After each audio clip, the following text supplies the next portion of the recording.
ఒకప్పుడు ఒక దట్టమైన అడవిలో ఒక పెద్ద చెరువు ఉండేది. ఆ చెరువు అనేక జీవులకు నిలయంగా ఉండేది.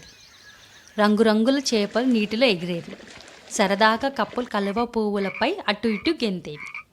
మరి తెలివైన పీతలు బురద అడుగున నివసిస్తూ ఉండేవి. ఆ చెరువులో నివసించే అనేక మందిలో ఒక ముసలి కొంగ కూడా ఉండేది. దానికి వయసు పెరిగే కొద్దీ చేపలను పట్టలేకపోయింది.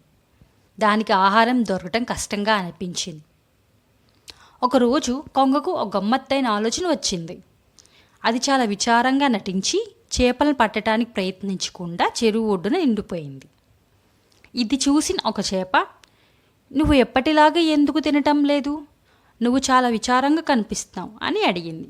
కొంగ ఇలా అంది, "ఈ చెరువును ఖాళీ చేయడం ద్వారా పంటలు పండించాలని ప్రజలు మాట్లాడుకోవడం నేను విన్నాను. మనమందరం మన ఇంటిని కోల్పోయి చనిపోతామేమో అని నేను భయపడుతున్నాను. నేను చాలా పెద్దదాన్ని, కొత్తలు దొరకటం లేదు."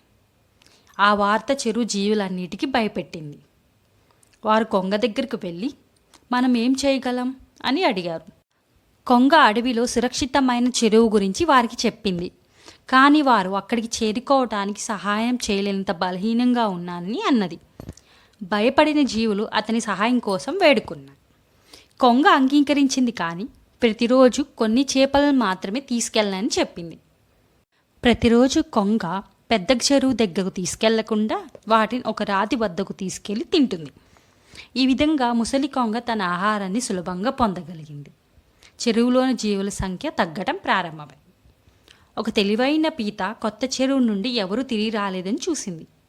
కాబట్టి తన వంతు వచ్చినప్పుడు నిజంగా ఏం జరిగిందో చూడాలనుకుంది. కొంగ తన నోటితో పీతను రాతిపైకి ఎగిరింది. పీత తన స్నేహితుల ఎముకలను చూసింది. కొంగ వారిని మోసం చేస్తుందని పీతకి అర్థమైంది. పీత తన బలమైన గోళ్లను ఉపయోగించి తన పదునైన గోళ్లను కొంగ మెడలోకి గుచ్చుతుంది. కొంగ నొప్పితో అరిచి ఆకాశం నుంచి పడిపోయింది.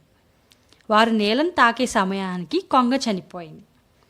తాను రక్షించుకొని తన స్నేహితులకి న్యాయం చేసింది. కొంగను చంపిన తర్వాత పీత చెరువు దగ్గరకు వచ్చి కొంగ యొక్క ఉపాయం గురించి అందరికీ చెప్పింది. ఆ తర్వాత మిగిలిన చేపలు మరియు కప్పలు భయం లేకుండా జీవించాయి.